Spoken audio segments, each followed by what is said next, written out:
On a cold night in July 1976, flames exploded through a lonely home in a tiny French village.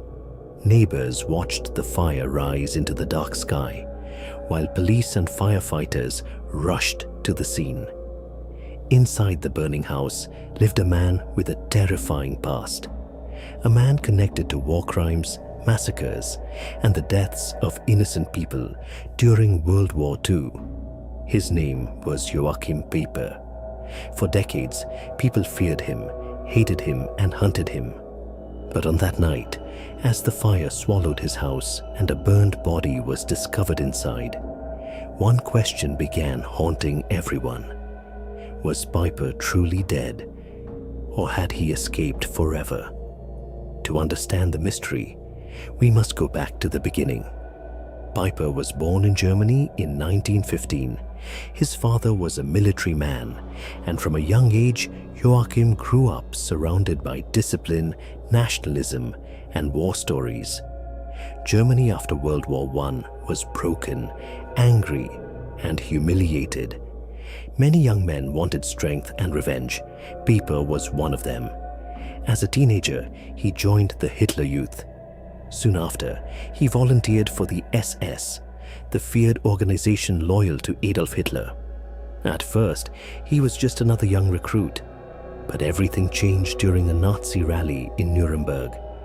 Powerful SS leader Heinrich Himmler noticed him immediately. Pieper looked confident, intelligent, and completely loyal. Himmler believed he represented the perfect Aryan image. From that moment on, Pieper's rise became fast and dangerous.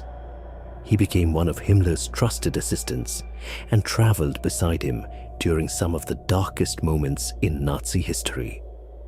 While Germany invaded Poland, Pieper witnessed executions and ethnic cleansing. Villages burned, families disappeared, innocent people were killed. Pieper saw it all, and instead of walking away, he stayed loyal. During inspections of concentration camps and occupied territories, he stood beside the men building one of history's greatest horrors. But Pieper did not want to remain behind a desk. He wanted war. He wanted the battlefield. When Germany attacked France and later invaded the Soviet Union, Pieper became a frontline officer in the Waffen-SS. There, he gained a terrifying reputation. He was fearless, aggressive, and ruthless. Soldiers admired his courage. Enemies feared his name. On the Eastern Front, the war became brutal beyond imagination. Villages were destroyed, prisoners vanished. Civilians died by the thousands. Pieper's men became known for moving fast and leaving destruction behind them.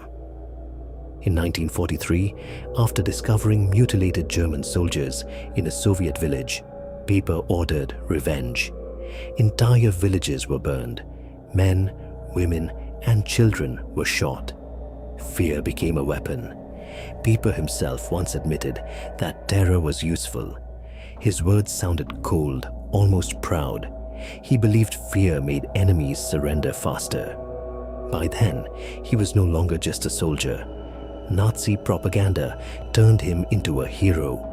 Newspapers praised him. Medals covered his uniform.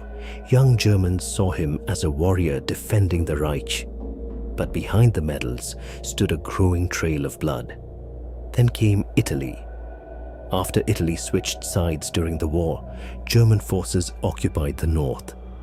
In one small town called Boves, Italian resistance fighters captured German soldiers. Pieper threatened to destroy the town unless his men were released. The prisoners were eventually freed, but it did not matter. Pieper's forces entered the village anyway. Houses burned, civilians were killed, smoke covered the streets. Families ran in terror. More innocent lives were destroyed. Yet Pieper kept rising through the ranks. Then came the final major gamble of Hitler's collapsing empire, the Battle of the Bulge. It was December 1944. Germany launched a desperate surprise attack through the forests of Belgium. Pijper led one of the main armored groups. His mission was simple: move fast, break through American lines, cause chaos. But during the attack, something happened that would forever stain his name. Near the Belgian town of Malmedy, American prisoners of war were gathered in an open field. Moments later, gunfire erupted. Machine guns tore through the helpless prisoners. Men fell into the snow screaming. Others tried to run. More shots followed. When the shooting stopped, 84 American prisoners lay dead in the frozen field. Survivors escaped and spread the horrifying story across the front lines. Soon, the massacre became one of the most infamous war crimes of the entire war. American soldiers became furious. Many swore revenge. Pijper's name became a symbol of Nazi brutality. As Germany collapsed in 1945, Pijper fled with the remains of his men. Hitler was dead. Berlin was falling. The Third Reich was finished. Soon after, American forces captured him. Investigators connected him directly to the Malmedy massacre and other killings committed by his unit. In 1946, Pijper stood trial before an American military court. The courtroom was filled with anger, grief, and shocking testimony. Witnesses described executions. Survivors spoke of fear and murder. Pijper denied ordering killings directly. He claimed some confessions were forced. His lawyers argued that evidence had been collected unfairly, but the court was not convinced. In the end, Pijper and many others were sentenced to death. For most people, it seemed justice had arrived. But history took a strange turn. The Cold War was beginning. Former Nazis suddenly became useful to the West against the Soviet Union. Political pressure grew. Sentences changed. Pijper's death sentence became life in prison. Then it became 35 years. Then, shockingly, after serving only a fraction of that time, he was released in 1956. Many people could not believe it. Families of victims were furious. How could a man connected to massacres walk free again? Yet Pijper disappeared quietly into post-war Germany. He tried to rebuild his life.